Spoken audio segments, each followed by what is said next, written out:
à tous, salut à toutes, c'est un Calais de foot spécial section sportive et scolaire qu'on vous propose pour cette fin septembre. Allier le football à la scolarité, c'est le principe de ces sections sportives scolaires. Il y en a à peu près une quinzaine en Calédonie. Les établissements, les lycées d'Ocamo et les lycées Jules Garnier, eux l'ont mis en place depuis plusieurs années et c'est l'occasion justement d'accueillir aujourd'hui Didier Blanc, responsable de la section d'Ocamo. Salut Bonjour. Didier. Bonjour. Et puis on accueille aussi Kenji Vandegou, responsable de la section Jules Garnier. Alors Didier, on va commencer par toi. Si tu peux un peu nous présenter comment ça se passe à d'Ocamo. Vous êtes sur quelle catégorie d'âge et combien on va dire de créneaux hebdomadaires? Donc on a 38 élèves garçons cette année inscrits en section sportive foot. On a deux tranches d'âge, on a les 2003-2004 et 2001-2002. On s'entraîne 3 fois par semaine. Le lundi, on a un créneau futsal. Et le mardi et le jeudi, on est sur le terrain pour pratiquer du foot à haut. Ça fait déjà plusieurs années que d'Ocamo cultive justement sa section sportive. Toi, tu y es depuis quand à la tête de cette section? On a créé la section sportive en 2012. 2012. Alors Kenji, de ton côté, vous êtes sur quelle base de travail au niveau de Jules Garnier? Au niveau des catégories d'âge, donc on est sur le même format. En fait, on respecte les catégories fédérales. Donc moi en 2001-2002 j'ai 18 joueurs, en 2003-2004 j'ai 16 joueurs et on a aussi une catégorie filles de 18 joueurs qui a un peu de succès quand même. Et on s'entraîne également, nous on s'entraîne 2 fois par semaine, donc le mardi en soirée et le jeudi en fin d'après-midi. En plus de nos rencontres intersections le mercredi après-midi, 3 mercredis après-midi par période. Ça va être aussi la période des concours d'entrée pour chaque section. Sur quels critères on recrute au niveau des sections? On sait qu'il y a le football, mais aussi une grande part de la scolarité qui est prise en compte forcément. La scolarité est importante bien sûr, et puis aussi le comportement, l'état d'esprit que peuvent avoir ces jeunes joueurs, c'est très important. Donc on fait très attention bien sûr au bilan trimestriel. Il y a tout un suivi aussi très rigoureux du côté de Jules Garnier. Comment ça se passe avec les élèves, leurs réactions? Oui, nous en fait on a mis en place un suivi en fait, scolaire, parce qu'il ne faut pas oublier que ces élèves-là, ces jeunes sont scolarisés et que l'objectif premier c'est de sortir du lycée avec le diplôme en poche. Donc ouais, on a un gros suivi scolaire après les conseils de classe, beaucoup de communication avec les professeurs principaux et toute l'équipe pédagogique pour savoir un peu comment se débrouillent nos élèves en cours. Et voilà, donc si ça ne va pas, on en parle et on essaie de trouver des solutions. Et puis si ça va bien, tant mieux pour eux, quoi. On est de toute façon Didier sur la construction de l'individu, du jeune footballeur également. Oui, il ne faut pas oublier qu'on est dans le cadre scolaire, comme dit Kenji, donc on n'est pas focalisé comme pourrait l'être un club ou une sélection sur les résultats. On est focalisé sur la réussite scolaire des gamins et sur leur progression footballistique. Voilà. Alors justement, Calais de foot est allé à la rencontre de la section d'Ocamo qui s'entraînait cette semaine du côté du terrain de l'Olympique. On voulait suivre ce reportage signé Calais de foot.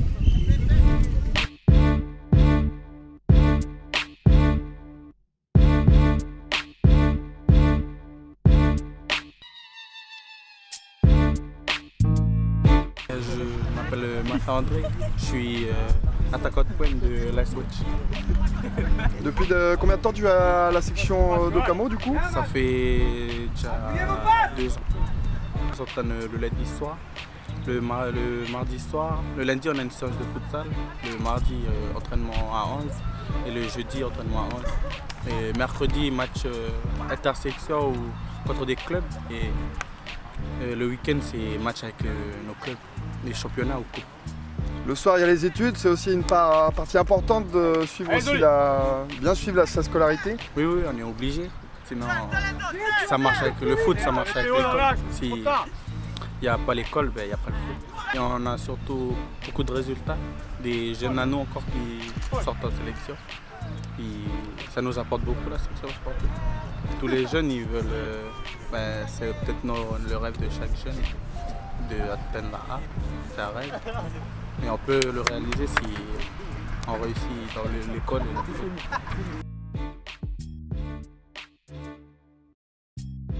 Donc moi je suis Upiko Wanissi, directeur adjoint du lycée d'Ocamo, prof de français également responsable pédagogique de la section sportive du lycée. On vient de débattre avec Didier Blanc des sections sportives. C'est quelque chose d'important pour l'établissement d'Ocamo d'avoir cette section de football?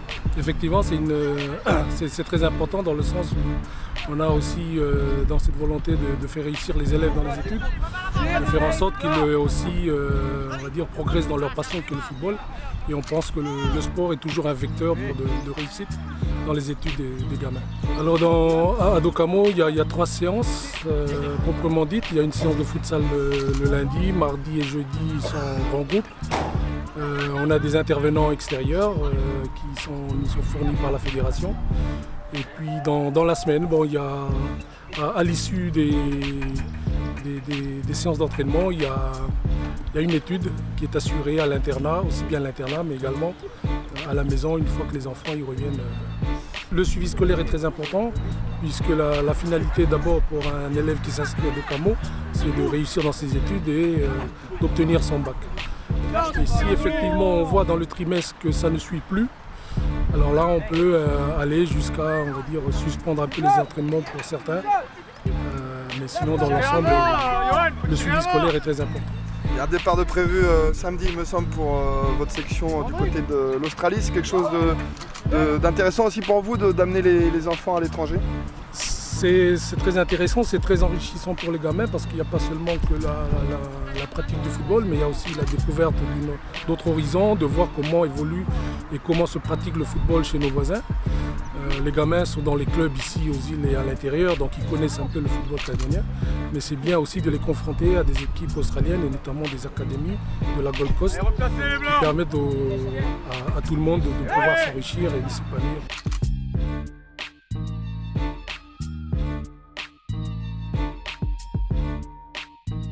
Allez, on est de retour justement sur le terrain de Pentecôte. Vous venez de voir donc la section Docamo qui s'entraînait, je le disais.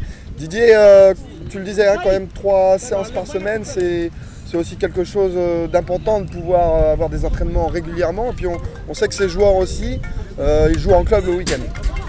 Alors ces joueurs jouent en club le week-end. On doit avoir en gros une douzaine de clubs représentés au sein de la section. On a toujours un bon tiers de nos élèves qui participent aux sélections fédérales. Donc c'est notre objectif, que les gamins intègrent les sélections. Ça fait partie de nos objectifs pour nous. C'est un critère qu'on a bien travaillé, c'est un critère de réussite. Justement, les sélections, toi qui es aussi ancien international, les stats elles parlent d'elles-mêmes finalement, puisque énormément de joueurs sont passés par les sections, et on les retrouve avec les sélections jeunes ou encore la sélection A. C'est quelque chose de parlant vraiment. Bah oui, comme l'a dit Didier, nous c'est un des critères de réussite en fait, c'est qu'un maximum de nos joueurs passent par la sélection. C'est d'ailleurs ce qui a été arrangé dans les conventionnements avec la Fédération canadienne de football. Et oui, on a quelques joueurs qui ont brillé au niveau local et qui sont actuellement en métropole. Il y a Biezer Géno par exemple qui est passé par chez nous, mais il y a beaucoup d'élèves qui passent dans nos sections et qui atteignent un très bon niveau local. Puis il y en a qui partent et on est vraiment content que ça puisse vraiment déboucher sur quelque chose. C'est un de nos objectifs en tout cas de pouvoir faire partir nos élèves entre guillemets de nos sections.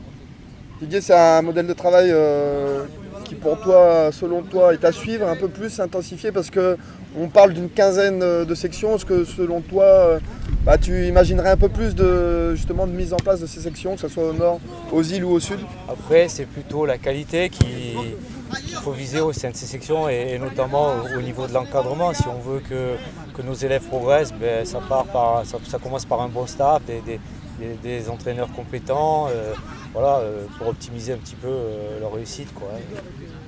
On va suivre un autre reportage signé Calédo Foot, puisqu'on a été filmer justement les intersections, le tournoi intersection des filles. C'était sur Nouméa la semaine dernière. On vous laisse suivre donc ce retour en images sur ce tournoi féminin.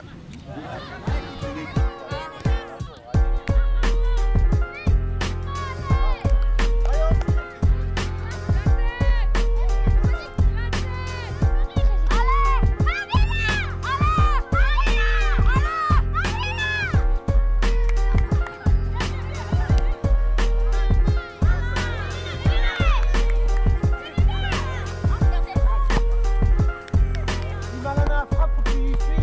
Le gardien relâche, tu marques.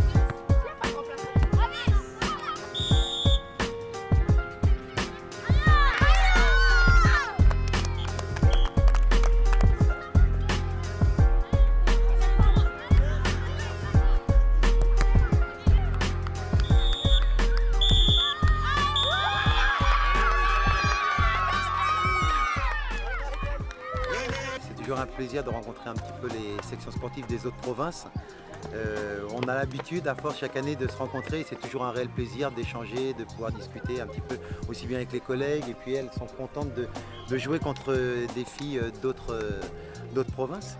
Je pense que pour alimenter les sélections aujourd'hui, il faut passer par les sections, il faut encourager les sections sportives parce que c'est là où justement on peut former nos jeunes dès le plus jeune âge. Et puis c'est là où on retrouve tout le vivier du football, on va dire, de la Nouvelle-Calédonie. Donc il faut rechercher les sections sportives proches de chez vous et puis inscrire vos enfants. Parce qu'il y a vraiment un bon encadrement, il y a la Fédé qui est derrière, il y a les provinces aussi qui sont derrière nous. Donc ouais, il faut. Donc à Avila, on a une section de 78 enfants, donc 78 élèves. On a une trentaine de filles et puis le reste de garçons. Vu la forte demande qu'il y avait au niveau du football féminin, en 2011, j'ai décidé d'ouvrir pour les filles. Et depuis, on va dire que ça fonctionne très très bien. D'ailleurs, en parlant de ça, on a 7 filles qui sont aujourd'hui à l'Académie de football féminin. Les filles font du football de la 6e jusqu'à la 3e et ensuite elles poursuivent au lycée. Donc il y a vraiment une continuité de la 6e jusqu'en terminale, jusqu'en sélection, quoi. Et puis voilà, après, que dire de plus, que les filles aujourd'hui, elles sont championnes, elles conservent le titre de championne de Calédonie. Les minimes, c'est pareil, elles étaient championnes l'année dernière et puis là, elles sont bien parties pour remporter. Donc voilà. Tu es content d'arriver pour jouer avec différentes équipes? Ça vous fait plaisir de jouer aussi contre les filles du Nord, les filles du Sud? Oui. Ça change aussi de jouer toujours à l'IFU? Oui. Vous en pensez quoi de tout ça alors? Vous aimeriez le faire plus souvent? C'était bien. C'était une première.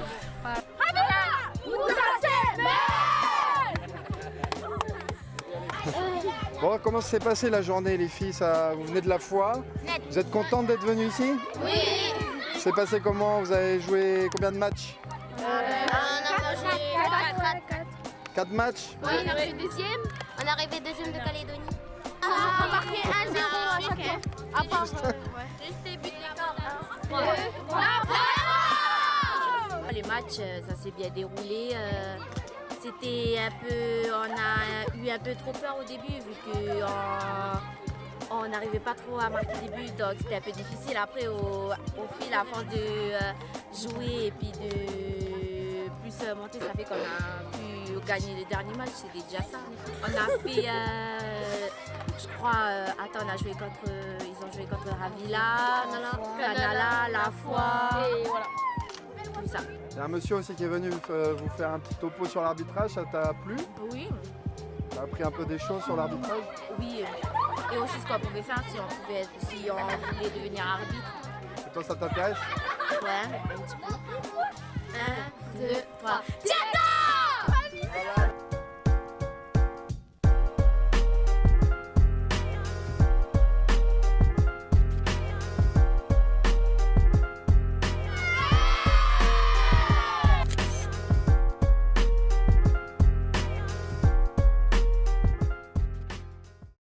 Allez, vous venez de le voir, donc Avila qui a raflé la mise du côté des filles. C'est intéressant aussi Didier de voir que à l'IFU, Avila s'en sort bien et a une section qui tourne. Avila, c'est un peu la maison mère de Docamo. Hein. On récupère beaucoup de gamins ici de l'IFU. Ils y travaillent très bien, ils progressent et après on est content de les récupérer sur Nouméa et le lycée Docamo. Hein. C'est toujours de bons éléments. Sur le plan scolaire, c'est des gamins qui ont le profil. On voit aussi à La Foix, par exemple, qui est venu jouer aussi sur ton intersection. C'est important qu'il y ait aussi un peu sur tout le territoire des bases, on va dire, au niveau des sections, que ce soit plus jeune ou... Complètement en fait, c'est juste que voilà, il ne faut pas penser que les sections sont uniquement que sur Nouméa, au contraire, il faut se développer un maximum, mais s'il faut développer dans les îles qui se débrouillent très bien, comme l'a dit Didier, avec Sébastien et toute l'équipe de la province des îles qui cartonne, il faut très bien aussi développer les sections dans le nord et c'est vraiment très important d'avoir plusieurs endroits comme ça où on va chercher surtout de la qualité, comme l'a dit Didier encore tout à l'heure, on cherche vraiment de la qualité dans les sections et il faut que toutes les régions du pays soient concernées par le développement du football des jeunes au pays. On le voit derrière nous, Didier, il y a donc Gilles Garnier qui joue contre Docamo. C'est aussi important de venir se confronter aux autres sections, voir ce qui se passe aussi dans les autres établissements. Ça nous permet d'évaluer régulièrement notre travail et le niveau des gamins. de voir tout au long de l'année leur évolution et comment ils progressent. Alors justement, les projets, Didier, vous allez partir le mois prochain en Australie, réaliser un tournoi international. Vous avez cultivé ça aussi depuis plusieurs saisons. C'est important aussi d'aller voir à l'étranger ce qui se passe, ça forme aussi les apprentis footballeurs que sont tes élèves. C'est toujours intéressant d'aller voir ce qui se passe à l'extérieur du territoire, d'aller se confronter à d'autres joueurs, à d'autres équipes. Ça nous sort un peu ici de la Nouvelle-Calédonie et ça permet aussi là d'évaluer un peu nos élèves et de voir un petit peu comment ils progressent. Et puis pour les élèves, c'est un sacré challenge, puisque faut mériter le voyage. Voilà, faut mériter le voyage sur le plan scolaire, sur le plan de l'attitude, sur les efforts, l'investissement au sein de la section. Sinon, on ne part pas, on reste là. Donc vous, ça sera un départ vers la Gold Coast, il me semble. C'est un départ samedi, pour une semaine à Gold Coast, participer à la Gold Coast Champions Cup. C'est un tournoi qui regroupe beaucoup d'équipes dans beaucoup de catégories. Et nous concernant 10 équipes dans la catégorie Under 18. Kenji, avec Jules Garnier, on va essayer peut-être justement d'aller aussi jouer ces tournois à l'extérieur du pays. C'est quelque chose qui vous intéresse? C'est quelque chose qu'on avait essayé avec Mathieu Delcroix, donc qui était en charge des sections sportives à la fédération, d'organiser des petits déplacements comme ça. Donc c'est vrai que par l'intermédiaire de Didier et d'Okamo, c'est vraiment un exemple pour les sections de pouvoir s'exporter. Donc ouais, déjà là, nous, on s'exporte pas à l'extérieur du pays, mais on a fait déjà des tournois en province nord. Donc j'ai essayé de se délocaliser de Nouméa pour pouvoir aller montrer ce qu'on fait justement dans nos sections lycées ici sur la capitale. Mais oui, ça serait des bons projets à mener pour pouvoir, comme a dit, sortir les joueurs pour aller voir un peu ce qui se passe ailleurs et puis découvrir d'autres footballs aussi, d'autres cultures footballistiques. C'est important. Ok Kenji, ok Didier, merci messieurs pour ce débat très constructif autour des sections sportives. On vous souhaite bon courage dans chacun de vos établissements respectifs pour continuer en tout cas l'énorme travail que vous faites auprès de ces jeunes footballeurs et footballeuses. Merci beaucoup. Merci. Allez, nous on va rester donc se quitter là-dessus. On rappelle que toutes les vidéos sont à suivre sur la chaîne FCF TV YouTube et à retrouver également sur le site www.fetcalfoot.com. Allez, à très bientôt sur la FCF TV.